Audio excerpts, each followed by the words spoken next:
to live my life saying, man, when it's over, he did everything and he got everything he was supposed to get in his lifetime. I don't want anything that belongs to anyone else, but I want 100% of what was supposed to be for Terry Crews.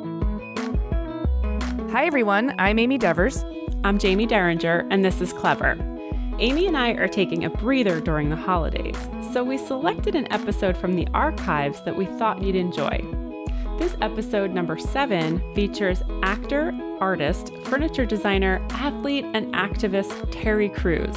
This was one of our favorites because Terry took charge of the interview and we ran with it. In fact, we rode the log with him. You'll have to listen to find out what that means. We also appreciate that as of late, Terry has been a key advocate in the Me Too movement and has become a vocal advocate for survivors' rights. Jamie and I were incredibly motivated and inspired after this conversation. You will be too, we promise. So jump on the log and ride along with us.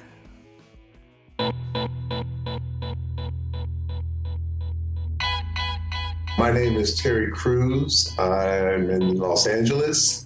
And I am an actor, comedian, artist, husband, dad, and all of the above. I like that. That's all encompassing. That's full spectrum individuality right there. Okay, so normally we like to start at the beginning of your life. But in this case, Jamie and I are dying to ask you about a more recent development, which is Amen and Amen. Yes. We understand that you launched a furniture line called Amen and Amen at Salon Satellite in Milan, and we need to know all about it. Wow. So first, tell us how it came about. Basically, it started almost 10, 11 years ago with my friend, and he's a fashion designer. His name is Nana Boating, and all we do is travel the world and talk art. I mean, it's so funny because even my wife is just a little like, all right, you guys just go do that. And I'll be over here, but we've gone all over the world. We've been to Brazil, Paris, London, and all over the United States. And we just love anything beautiful. Furniture, be it fashion, be it art, be it anything. We just have a real kind of I don't know what you call it, a lust for life, but he has designed all kinds of fashions for Jaime and David Beckham, Forrest Whitaker, all these guys. And his cousin is actually Oswald Boateng. Yeah, I was going to ask you that, the Savile Row fashion designer. Exactly. That's his cousin. He's originally from Ghana. And we just befriended each other. He basically picked me because I was a big guy. And he was like, I want to find a muscular frame that I could do some suits for. And, because you're a challenge. Because this is the thing. He was the kind of guy who would pick you, and not the other way around. You couldn't find him. It wasn't like he had a store. It was just like when Nana Boating picks you, you're picked. But we ended up being really, really good friends. And he basically makes everything I wear, suit-wise, shirt-wise, for the last 10, 11 years, okay? Oh, nice. So we've developed this big, big friendship and relationship. But so I would, being an artist myself, I would come up with different things. We would clip magazines and different stuff, and we'd say, man, let's try this, let's do this. And we had a real, gung-ho mentality about it. It was wild because I kept telling him, I said, furniture is just like fashion. And we would go into some of these hotels and see some of this stuff. And I was like, man, look, I would love to see, how we could redo this room or redo this lobby, And it was wild because that conversation just kept happening. And finally, it was wild because I had another friend by the name of Eni Archibald. Oh, yes, we know Eni. Exactly. Mm-hmm. I met Eni back before he went to Art Center. Wow. It was years ago. This was around 10 years ago. So you're talking about, I ran into Nana about 2 years before I met Eni. It's been a little more than a decade.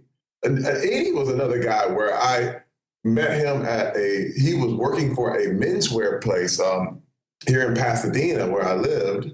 Oh, that makes sense. He's always very well put together. Exactly. And he was working, and again, fashion furniture, product design, it's design. It's all related, yeah. It's all related. And so Andy and I just started talking.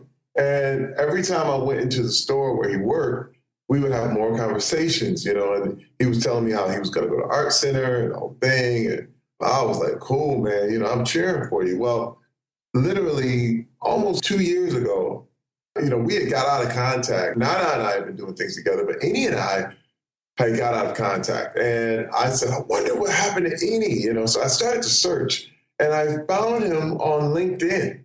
And cool. I reached out, via LinkedIn, and I get a hit back like, hey, man, it's me, it's Andy. I live in Switzerland.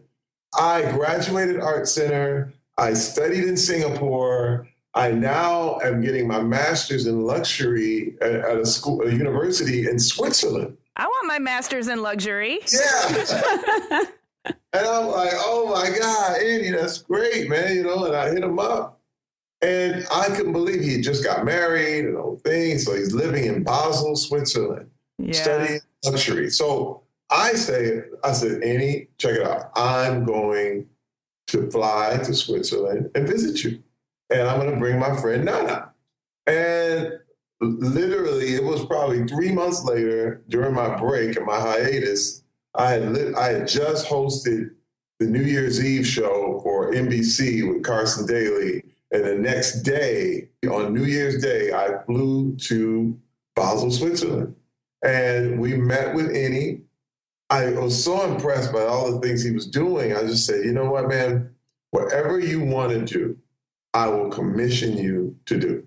I said, I don't know whatever it is, if it's a watch you want to make, and I had a budget. I said, if you can do it within this budget, let's make something happen. Let's just do something. Well, oh my God, that's a dream benefactor right there.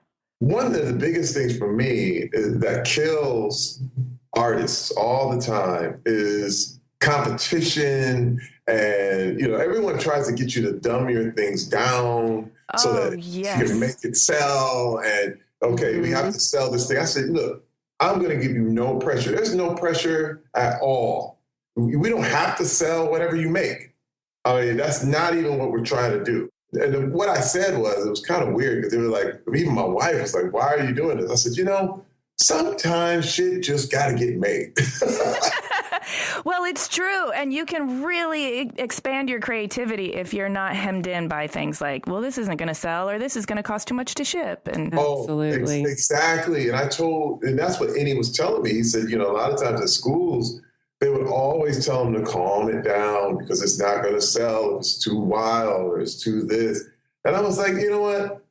Let's just be as creative as possible. I gave him 2 rules. I said, I don't want any input at all. I don't want anything to do with it. And the second rule is that you have to be as creative as possible. I said, we have to take this to the next level. And I said, I trust you. And I want you to go about this like it's an art piece, you know what I mean? And lo and behold, he made a lighting sculpture, a couch, a coffee table, and an end table. And he basically designed it all in a 3D world. It didn't actually exist. But he sent me over the pictures, and I said, this is it. Let's do it. Oh, man. But what happened was he sent the designs into Salone de Mobile in Milan, and it was accepted into Salone Satellite, which was their emerging designers forum. And so now he says, look, man, it got accepted. If we can get this done, we can get it into Salone. And I was like, well, we got to do that. And we got it done. I mean, we shifted into overdrive. We got marble carved by Vincent Dubois. We got Matteo Gonet did hand-blown glass. It was insane. I mean, we were just doing so much. I mean, I remember just sending money everywhere.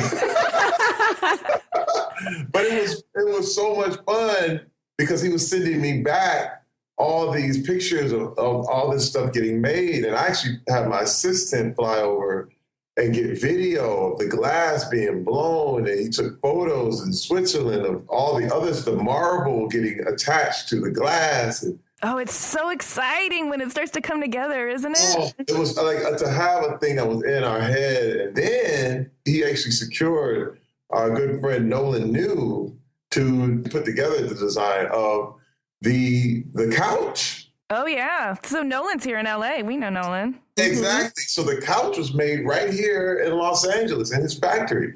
So I would fly any back and forth from Basel. He came about 3 times and he would check on how everything was going. And Nolan is anything you tell him to do, he actually makes it better. That was what was so shocking. It was like, we had an idea of what we wanted, and then Nolan came through beyond belief and made it actually better than what we thought it would be.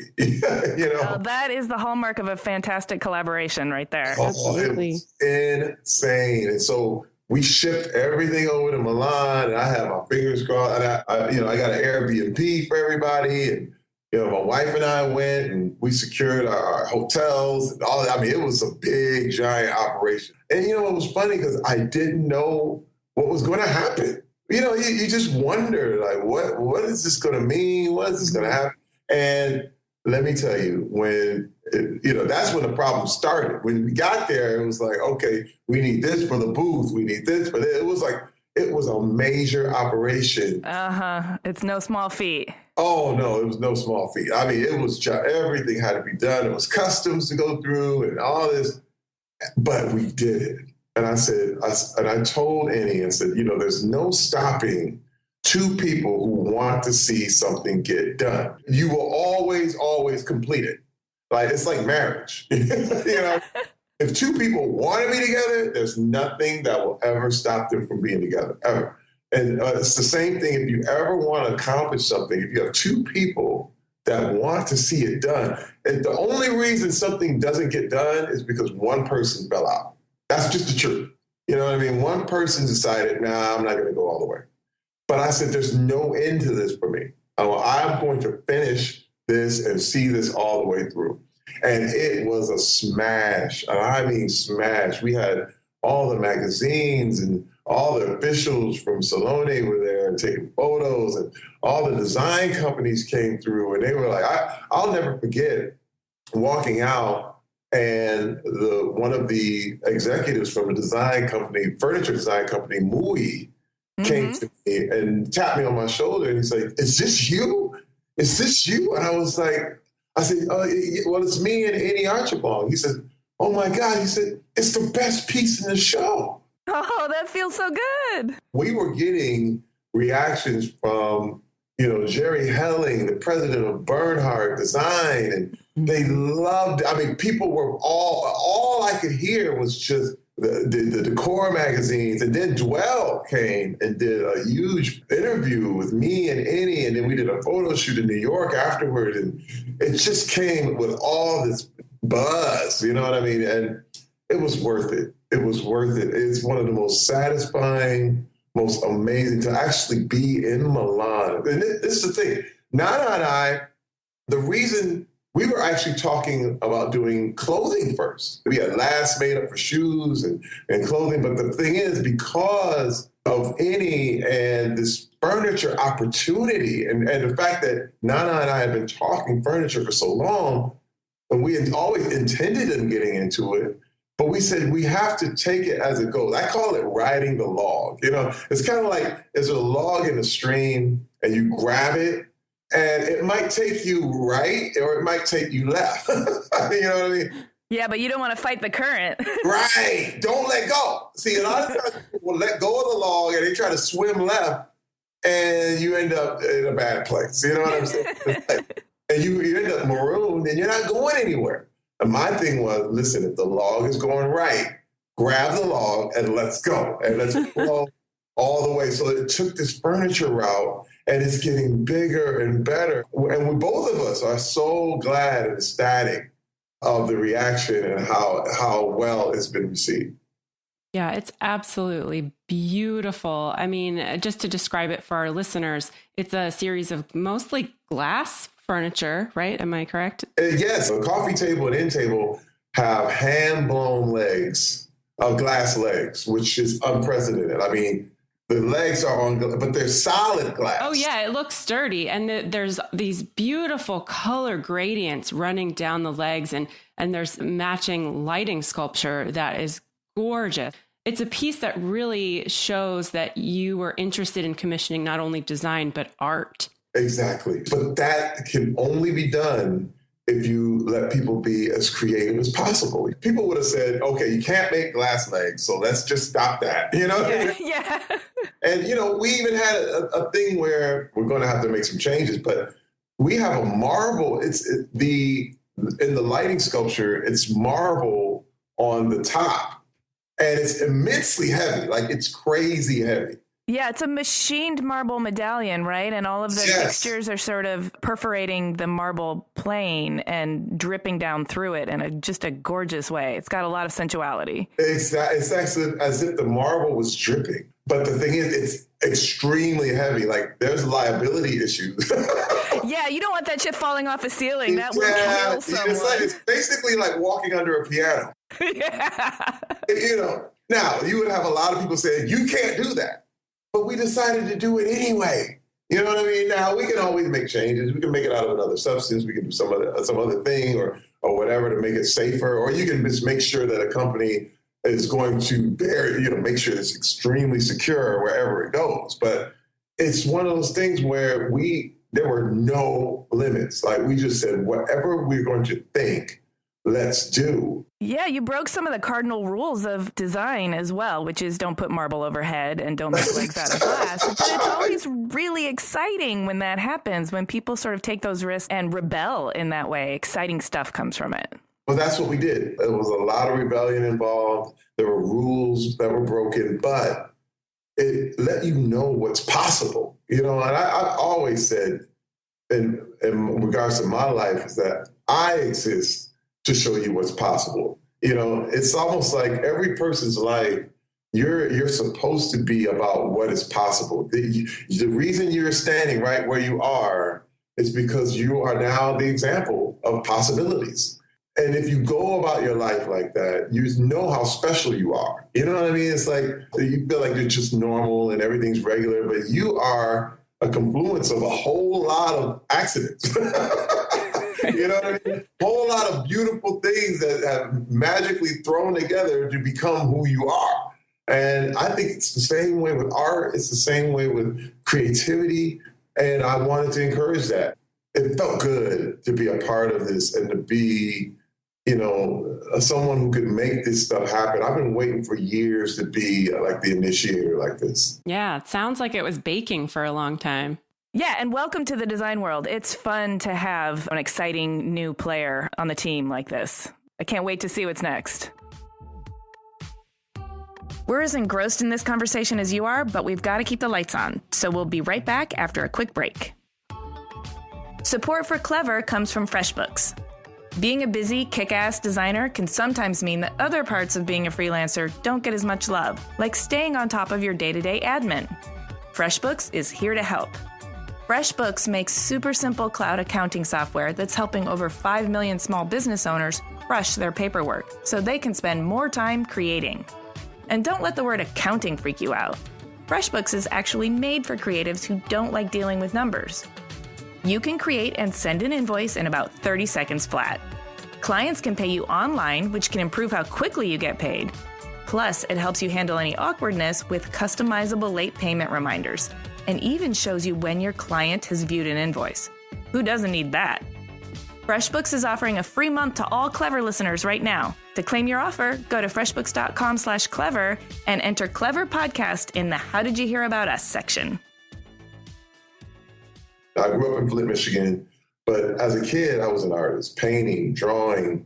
Everything I knew was art involved. I mean, I was in high school, my pieces would always be in the showcase in the high school, and but I would also be on the football team. So I did both. And I saw no real difference with that. Like, I never had a problem with running with the art kids and then going right with the football team. It was just, I could do a mind switch in that way. It was like, okay, shift your head into this frame of mind, and now you're over here. I've always been left-handed, right-brained. kind of guy, but I love sports. And what was wild is that with this and with all that stuff, it really became just who I am. With the fact that I am an artist too, I came about it as if it was like, what would I want if I was doing this? You know what I mean? That's the approach that I took. It was almost like, even with acting, I take the approach of, if I was this character, what would I do? What would he like? And so when I do it that way, artists can get me and they can understand, because I'm one myself. And I've always loved design. I was a graphic design major in college. Art was my thing, even though I didn't get a degree, because I actually left. I had 12 credits left at my university, and I went and got drafted by the Los Angeles Rams. And I went on to play football and the whole thing. But when I would get cut from my football teams, I would go back in the locker room and ask players if they would like portraits painted of them. And that's how I survived for years. Really? I was painting portraits of football players, of their families. I mean, all this. And my thing was, I was a very, I would do a lot of photorealism, but I would mix it in like a unique way. I would have like athletes standing over cities, over skylines, and the whole thing. And I did a thing called, it was the Larger Than Life series. So I would have all these sports guys doing all these great things. And believe me, as egotistical as most athletes are, they loved it and ate it up. That's how I got paid. You know what I mean? That's how you stay paid. Play with their ego. It's all good. The local media would always give me this write-ups where I was like this, football playing artist. And I was featured in Sports Illustrated years ago, before I was an actor, as an artist. And I mean, it's wild because I never thought I would become an actor ever. I always thought I would be involved in special effects or behind the scenes and much more in the creative, stuff. I thought I'd be painting backdrops, to be honest, in movies and stuff like that.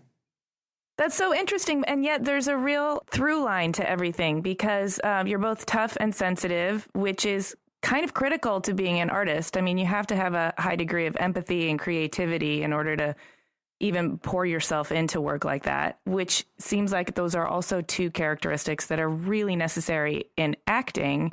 And yet both of those fields are so difficult. You have to be tough as nails. Yes. And so you seem like the perfect combination of those two things. And I'm still so surprised that society treats them like they're disparate when they're really just, two sides of the same coin sometimes. Yeah. I mean, when you're talking about acting is art. What I did was transfer everything that it would take to make a painting or to really make a really great illustration, and then you channel that into acting. That's what I would do. Like, I'm going to illustrate this character. If I'm going to play Terry Jeffords, I'm illustrating who Terry Jeffords is, and you do that by showing. The reason you say action is by movement and. It's not like we read it on the page, but you act it out, you bring it out. And same thing with illustration. You have something in your mind, but unless you illustrate it, unless you act it out, no one's going to get it and no one's going to see it. Right. So it's the same thing. It's the same discipline, but using a different medium. It's like, to me, I almost describe it as it's like dance. Dance is totally just like illustration, because you're trying to convey what message you're trying to convey, what story, what narrative are you trying to put out, but you do it through your body. Well, I do it the same way, but in an acting thing and on film or television or whatever. And I am like, now I'm the brush. Now I'm the paint. Yeah, that makes a lot of sense. It's really, when you think of it like that, it totally, you get it. But there seems to be a disconnect. I see this a lot because I think school, to some degree, has learned to chop these things up. Mm-hmm. And really, I think in the essence of competition, it tends to put people against each other in order to, all the graphic artists are over here and all the dancers over here and all the actors over here, when truthfully, it's all the same. truly all the same. Yeah, there needs to be more stress on interdisciplinary studies, I think, instead of trying to corral people into specific boxes and then specialize in things. Well, it's funny because it's almost like little cults. You know what I mean? It's funny because it's really weird. You get to a point where if you are a cartoonist or an animator, they actually dress the same.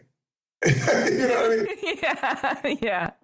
There's a uniform. Yeah, there's a uniform. It's like whoever was the number one animator or cartoonist or whatever out there, everyone would dress like him. And it would say, okay, he's the guy. And so this is how you do it. But if I was to come in wearing a suit, everybody would go, what in the world? You're not a cartoonist. You're not, but I can sit down and do it. Right. And they would go, whoa, wait a minute. This has now messed up our paradigm. These paradigms, they put you in little boxes. You know what I mean? But I don't ever subscribe to any of those boxes. I never, ever sit in any of them because it keeps you there. There's an African-American box that you sit in that says, okay, all my things need to be this way. But I've never sat in that box. You know what I mean? There's an artist box that you have to be in. There's a football player box that you stay in. It's funny because people have tried to even announce me as former football player. And I'm like, you're not. I mean, look, if I ever worked at McDonald's, am I former McDonald's, hamburger flipper? You know what I mean? I'm whatever I am now. I'm like, the fact that I was a former or whatever, that helps you, but that doesn't really help me. You know what I mean? I don't want to be in any of those boxes, but I love just trying new things, being in a new place and shaking it up. Like, okay, yeah, I'm here. What do you think? And I'm going to try this. This is what it's kind of wild with the furniture world. When I was in Milan, it was a shocking thing because I had a lot of people who came up to me and they were like, why are you here? I bet. We're kind of like that too. Yeah. Let's find out more about this. There's a big, after every night in Salone in Milan, everybody gets together at a place called Barbasso and they stay up all night. And I went down there for 2 or 3 nights. It was fabulous. But the question I was getting, they were like, you're here. What are you doing here? What are you doing? And I said, I am enjoying the company of the people who are going to design everything in the world over the next 10 years. And that's the truth. Yeah. When I literally thought about the circle that I was in, and I thought about who was out there, and I mean, the crowd spilled into the street. It was amazing. I said, and I told my wife, I said, everyone here, the people who are here are going to design the way this world looks over the next 10 years. And it felt like I was on holy ground. You know what I mean? It was like, I ran into Bjarke Ingels and I was and I'm running into Mark Thorpe and I'm running into all these great names and people and David Weeks is there and Nolan, it's just so incredible. The names that I was watching that I always knew and saw, and now I'm meeting them. And this is the reason I went right over into New York Design Week. Right after Milan, I came back out for the New York Design Week and felt the same energy. I got to hang with Sebastian Errázuriz, who I'm like, I think he's the modern day Warhol. He's incredible. Absolutely incredible. In fact, I let him stay. I have a downtown apartment. I said, you stay there. I don't want you staying anywhere else. I'm taking care of my art friends. You know what I mean? Because I value the world so much. It's funny because the term starving artist is so commonplace because that's how much respect that the world gets. It doesn't get a lot of respect. Yeah. It's weird because people go, oh man, you can draw. You should be making $1 million. But these guys don't get noticed until after they're dead. Years. Yeah. You know what I mean? It's wild. It's a very tough living. It's tough. And the artists don't get the respect they deserve. And they become bitter. They become hurt.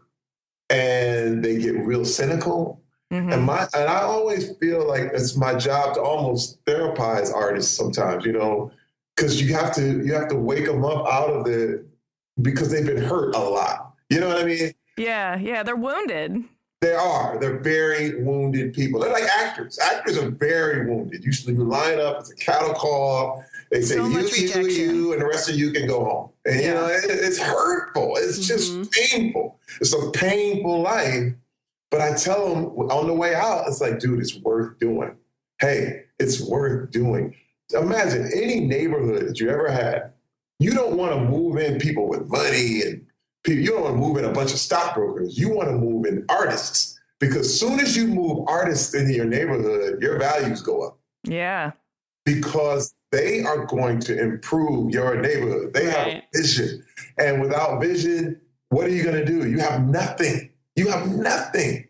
And when I look at a guy like Sebastian and his vision for life, his vision for things, I say, man, this is what the world needs. You need this more than you need charity. A lot of people think, okay, let's just find ways to give money to the poor and give money to. I say, no. You give money to the artists, they'll inspire the poor. You know what I mean? Like, it's so true, because a lot of artists are poor themselves, you know? But if you give it to them and they change a situation, change the way you look at something. Like Maya Angelou said this to me. This is one of the biggest quotes that I ever heard. It's like, if you don't like something, change it. And if you can't change it, change the way you see it. That is the artist's life, 100%. Wow. And I said, that is what art is all about. Changing the way you see things, changing the way these things are viewed so that you can understand it. Right. And I love it. And it crosses all disciplines, from product design to art to, me being in Salone, I said, you know, I saw a wall. It was a fur wall. They had fur wallpaper. It was a fake fur, but it was like this genetically, you know, they had made this fur and it was a poofy wall. And I said, I would do that. Yeah. That I never even thought about that. But you go, my God, you know, this is the changing the way you see things is necessary, because if you don't, we're just going to stick in this conundrum of what we have. And it's just going to all look like, you know, everything's just going to look crappy. You know, I love this world. I love design. And let me tell you, the blog Design Milk, you guys, I'm following it for a long time, but it's like, oh my God, I want that. I want that. Every time I get around, it's like a new thing. I'm like, I want this. Because it changes the way you see a chair or see a building or see architecture. That's why I like Bjarke Ingels. Again, he makes this building that looks like a skateboard ramp. You're like, what? And it's right there. You know, it changed the whole New York skyline forever. Mm-hmm. And I thought, this is the guy I want to hang out with. These are the people that I'm inspired by. Well, you have a real penchant for trying everything. You said that you exist to show people what the possibilities are, and you're paying homage to all of these other people who also show people what the possibilities are. Where do you attribute this fearlessness that you have to try everything and go into uncharted territory and completely unknown situations and experiences and just put yourself out there? I mean, that takes a lot of courage. Where did that come from? Did that come from childhood or something you developed over the years? Is it discipline? What do you say? I tell you, growing up in Flint, Michigan.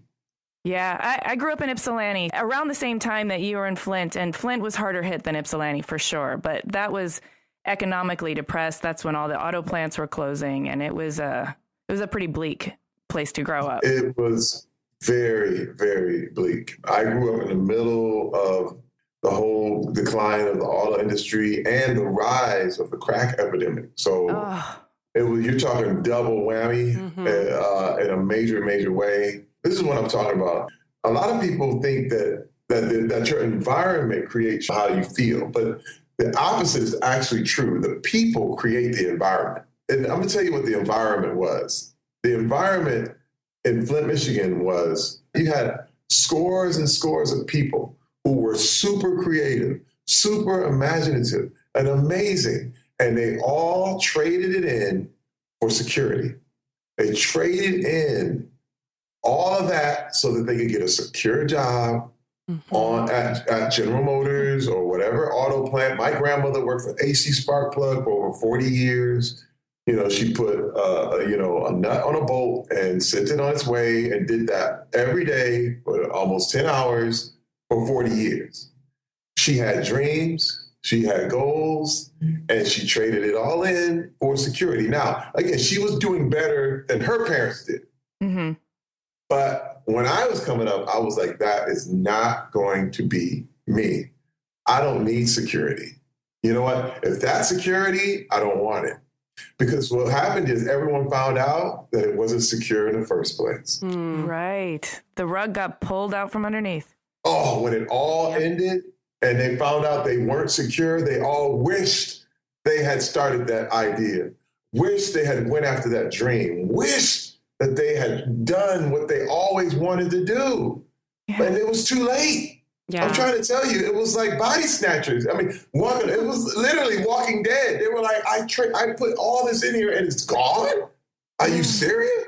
And people went nuts. People were going crazy. They started selling drugs. They started going after people. It was a lot of murders. I mean, for a long time, Flint, Michigan was the murder capital of the United States, okay? Because people were like, you tricked me. Yeah. You know what I mean? And then people got entitled and all, it was just nuts. And the whole thing was, when I was growing up, people were telling me, because I would tell people I had big dreams. And they were like, you know what? You know, what makes you think you're going to get your thing? And there was a lot of that going on. I mean, there was a lot of like, anytime you even tried to be the crab that crawled on the top of the bucket, and it was like another one that just kind of, pull you back down, you know. I had a coach who told us, you know what, y'all ain't going to do anything. You ain't going to do nothing. And that was his way of positive reinforcement, right? Like oh my God. He thought that he was going to just kind of scare us straight into like, okay, no, I'm going to do something. No, you ain't going to do nothing. The problem is 99% of the people believed him. Yeah. That was the problem. I never believed it. It's heartbreaking. And this happens to a lot of creative people too. Tons. They tell you, you can't do that. You can't do that. What are you doing? Be a lawyer, be a doctor. It's more secure. Let me tell you something. There's a lot of lawyers out there and a lot of doctors who hate what they do. And they're doing it because of someone else. Let me tell you what the essence, what the whole meaning, what success means is doing what you want. You are successful if you are doing what you want. But imagine if you make $100 million doing what somebody else wants you to do, you ain't successful. That's the truth, because you're miserable, because you're not doing what you want. You're making $100 million doing what somebody else wants you to do. And you hate life. And that's why money will never satisfy. That's why it doesn't work. That stuff doesn't work. With all those people telling you you can't do that and what makes you so special, what was it inside of you that kind of kept you going? Because there's a lot of people who might be listening who have that experience. Yeah, they might be tempted to believe that story. A log line for Amen and Amen. It's a quote, Ralph Waldo Emerson. He said, God will not have his work made manifest by cowards. Woo! Let me tell you, when I heard that quote, God will not have his work made manifest by cowards. You have to be brave all the time. You have to stand up to everybody. When everyone is going left, you have to be able to go right. That's courage. That's what the essence of courage is. You got to understand, I was seeing the results of what all these people were saying, and they were bad. Yeah. You know, let me tell you, people think it's the worst thing growing up in Flint. No, it's the best thing, because I actually saw what these people were talking about and where they ended up. And whereas if you're in a nice city and someone could tell you that, you don't really feel the thing. It's kind of like they say the frog in water syndrome. If you put a frog in hot water, he'll just jump right out. But if you put a frog in lukewarm water and turn up the heat, he'll just sit there and die. I was a frog in hot water. You know what I mean? You're like, get me the hell out of here as fast as possible. I was like, I got to get out of here. I got to get out of here. This is crazy. You people are talking crazy. And I did, because when they would tell you, you ain't going to do nothing, and what makes you think you're going to, I'm like, dude, it's better than what you're doing. I said, look, what am I supposed to do? Trade it in and go work in a factory somewhere and for them to yank it out from under me? I said, that's not going to be me. I'd rather do what I like. Let me tell you, when I retired from the NFL, I had problems because we didn't have any money. I wasn't a successful guy playing in the league and the whole thing. So my wife and I, we said, look, let's just move to LA, because we can be broke anywhere. Yeah, right. Why be broke here? Let's be broke in the sunshine. You know what I mean? Yeah. Smart. But you have to think of it like that. If you're going to crash and burn, at least crash and burn doing what you want to do. Crash and burn on your terms. Don't let somebody else have your steering wheel and crash and burn your car for you. You know what I mean? I'm like, you know what? If I'm going to drive off a cliff, that's going to be me driving off a cliff, not you. But let me tell you, the magical thing is that as I was driving, new things kept popping up. Great things kept happening. We didn't crash and burn. In fact, it got bigger. It got better. The bits of courage that I showed always paid off in the end. Artists are the most courageous people ever. And let me tell you, when you see a true artist who stands up and does their thing, everybody wishes they were them. You know what I mean? And I wish I could trade in all that and be that brave. Let me tell you something. It's only one way to live. It's only one way to live. And you got to trust your gut. It's that voice that's deep inside that says, just do it. It's the reason why I went to Milan. It's the reason why I'm acting now. The first acting audition I ever went on, I remember asking my wife, I said, this guy's invited me to act. I'm like, I never thought I could do it, but what do you think? She said, honey, we don't have anything. So what are you going to do? Just try it. You could just go home afterwards and the whole thing, but why don't you just give it a shot? And that's what I learned. It's like you do a lot of things and try them to see if you like them. And this is the deal. I found out that acting was my calling just by trying it. I didn't know. It's like Kobe. You give Kobe a basketball. If Kobe had been raised in South Africa, he may have been an okay soccer player. You know what I mean? Right. See, somehow he got a basketball and he became one of the greatest who ever played. But that's how I feel, because you try it and you do it. How will you ever know? The best oil painter out there hasn't even painted yet. He's just never even touched oils yet. But if you try it, you might turn around and be like, holy cow, this guy is amazing. But if you don't, you'll never, ever know. That is my greatest fear. I'm not scared of anything except not doing all that I'm supposed to do. I want to live my life saying, man, when it's over, he did everything and he got everything he was supposed to get in his lifetime. I don't want anything that belongs to anyone else, but I want 100% of what was supposed to be for Terry Crews. Anything with my name on it, I got it. I'm taking it. Oh my God, I'm taking notes. I want to live like you. So wait, I have an important question though. If you found your calling in acting, did you know instantly? Or a lot of people are struggling with that question, like, what is my calling? And you probably have some real insight to this, because I'm sure there were parts that were a struggle and you have to get through those, but somehow you still know it's your calling. How did you know? Well, first of all, we knew we were supposed to be an entertainer. We knew we were just in the neighborhood. You know what I mean? I actually had my portfolio in at Disney a couple of times. I was going to be an animator. And Disney loved the portfolio, but they kept sending it back because they said, okay, you got to add this to it. You got to add that to it. But remember, that was around 99, but that was also the end of hand-drawn animation. Mm-hmm. Like after that, computers were everything. Yeah. So I was like, okay, maybe I can get a job in special effects and all this. And I ended up doing security for movie sets and the whole thing and bumped into another guy. Now, what I'm saying is find the world you want to be in and be happy doing anything in that world. If you want to be in the art world, just be happy in that world. Like, I wanted to be in the sports world. I would have been happy being a tape guy or just working out the guys or whatever, but I ended up playing.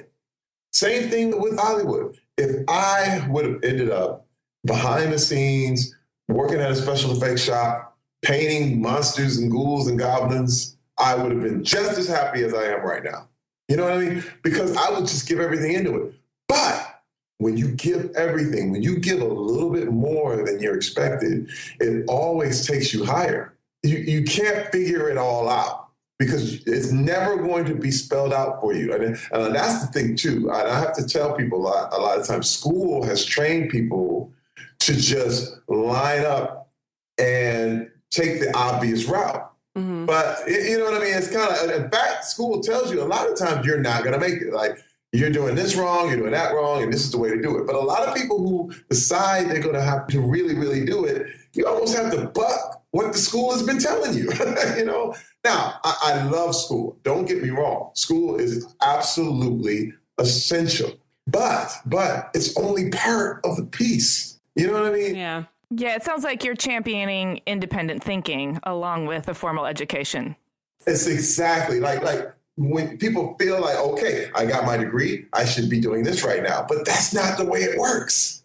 I act against people who went to Juilliard, had full ride scholarships to Juilliard for acting. Mm-hmm. And I'm right there next to you, dude. I didn't go to Juilliard. I'm not that guy. You know what I mean? Hey, I'm in Milan. But I didn't go, I didn't go to Parsons. Mm-hmm. I didn't go to Art Center. But I'm there. You know why? Because school is necessary, but there's a missing piece, and I like to tell people a lot of times talent is overrated.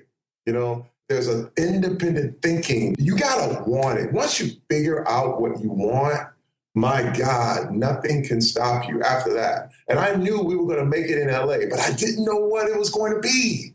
That's the thing. So my thing for people is just to be courageous and figure out what it is you want. Now, you're going to have all kind of detours, but ride the log. You know what I mean? Like, yeah. Again, the log took me right. We had clothing in mind, and it ended up in furniture. We didn't resist. You thought you were going to do special effects, and you ended up in front of the camera. I didn't resist it. You don't resist. Let it go. It's funny because people have their whole futures lined up and picked out. But if it goes left, you feel like you're doing something wrong, but you're not. You're not doing anything wrong at all. You're part of the world. And it's funny how everything comes back around in this really crazy, fun way. The most successful, amazing people that I have met have never taken a conventional route because there is no such thing as a conventional route. Everybody's story is different.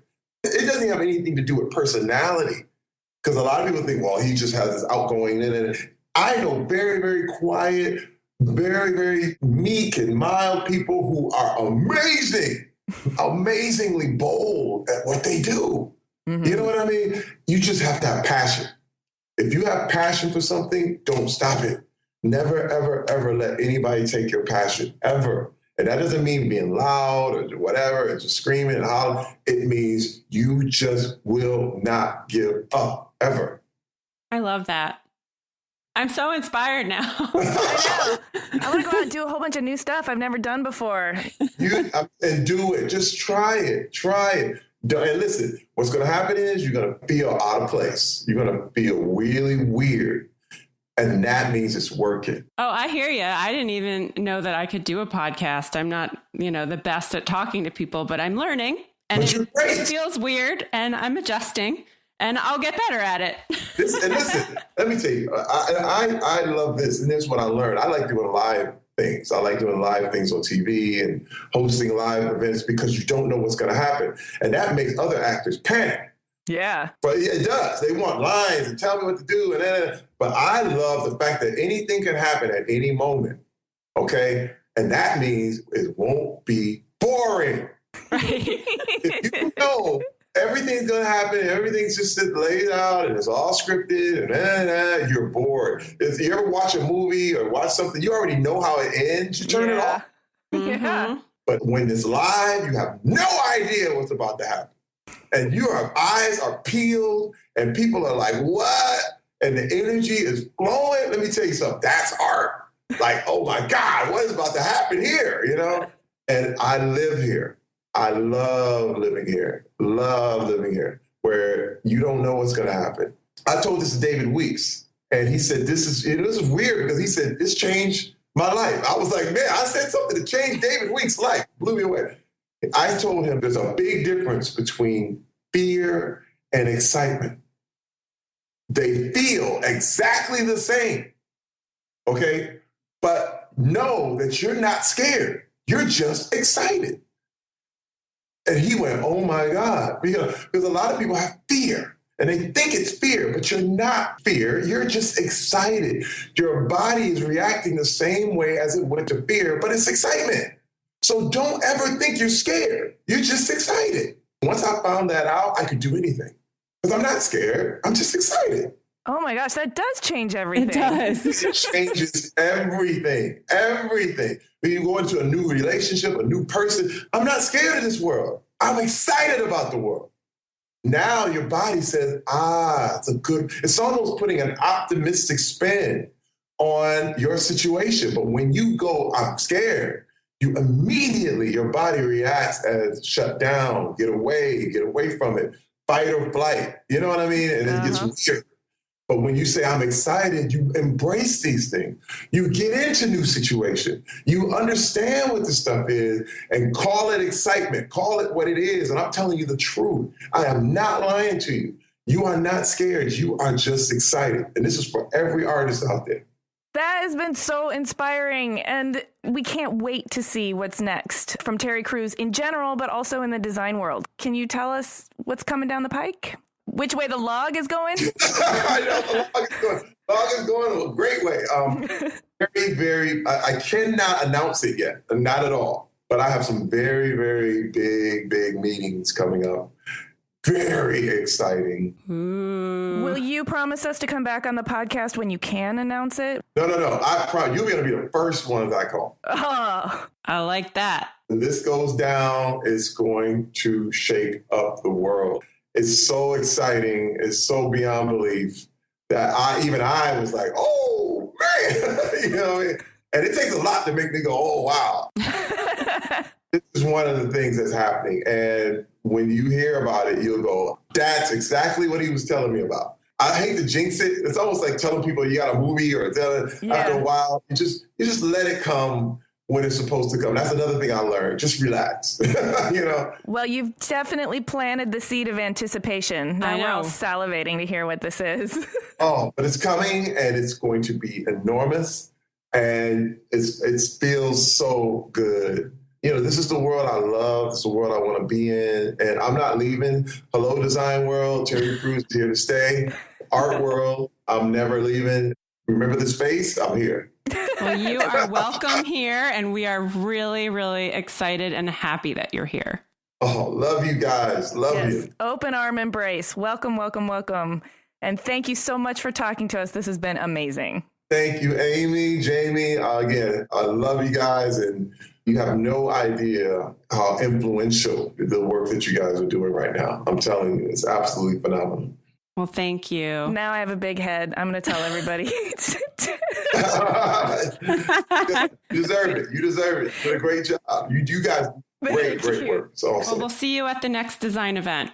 Oh, you got it. Thank you so much. Thanks, Terry.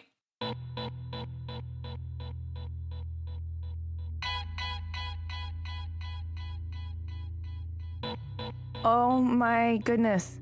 I'm so inspired. We had no control over that interview, just so our listeners know. We had a whole list of questions prepared, and Terry just took it from us. But you know what? We rode the log. We did. Jamie, we just rode the log with Terry We demonstrated exactly what he meant by that.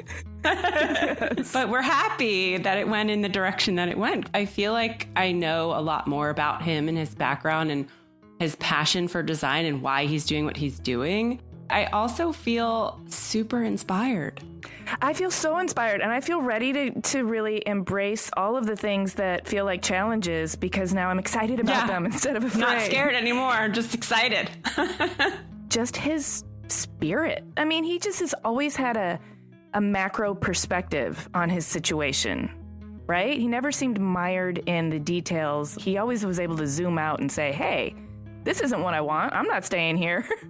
And I'm not going to believe what you're going to tell me about this situation. Yeah, I'm going to make my own. And I think there's a lot of times when people are like stuck in the mire and they're trying to climb out, they can't really see past what's in their face. But for some reason, he was able to step back and look at things from a 20 or 30,000 foot view and get perspective. And a lot of people are unable to do that when they're stuck in something that's really a challenge. I'm actually really, really touched and amazed and so happy that he's such a champion of design. Oh, yeah. And art. And he's such a vocal advocate, and he gets that these are the people that are actually going to see a better future, and they're going to be the ones who are able to execute. I mean, he sees that. And so he's doing his part to reflect some of the light that shines on him onto the design world. We need it, and we're grateful. So grateful. So I just think it's beautiful. And not to mention, he's got like 1,000-watt smile. Oh, yeah. He's very charming. One of the other things that I really admired about him is that he's almost bringing back that patron/benefactor, patron of the arts kind of situation where he is, commissioning things and supporting things. And we don't see that as often. And he's in the public doing it, which is even better because he's being vocal about it. So many people team up with talented designers because they want to exploit them somehow. They want to venture to make money, which is fine. Everybody needs to make money to earn a living. But he's just trying to support creativity because he knows without the pressure of having to turn it into a money-making business, that creativity can really flourish. And when you let creativity really flourish, when you break some rules, when you get rebellious, when you champion a designer like Eni Archibong, people take notice. And he's so multi-talented as well. I admire that he looks at new things as not so much a challenge and with no fear, but much more excitement. And I think if there's anybody who's in a job that they're not sure about, or if there's just a challenge that's coming up that they're struggling with, I mean, you have to channel your inner Terry Crews, like just put his voice in your head. And I think I'm going to do this moving forward too. Whenever my inner voice says, you can't do that, I'm going to re-listen to this and put Terry Crews in my head. Yeah, he'll just be saying, you're not scared, you're excited. And on that note, thank you so much for listening to this episode of Clever. If you want to see some images of Amen and Amen, go to our show notes at cleverpodcast.com. And you can see pictures of Terry's artwork as well. And we would love it if you would subscribe on iTunes or Stitcher, wherever you get your podcasts. And also give us a rating or write us a review. That really, really, really helps us out. And we're so grateful. Yes, we love hearing from you. And we're on social media at Clever Podcast on Twitter, Facebook, and Instagram. And we love reading all of your comments. Continue following us and giving us your feedback. Yes, we're listening. And special thanks to Chris Modal of Your Studio for editing this episode and L1011 for our music.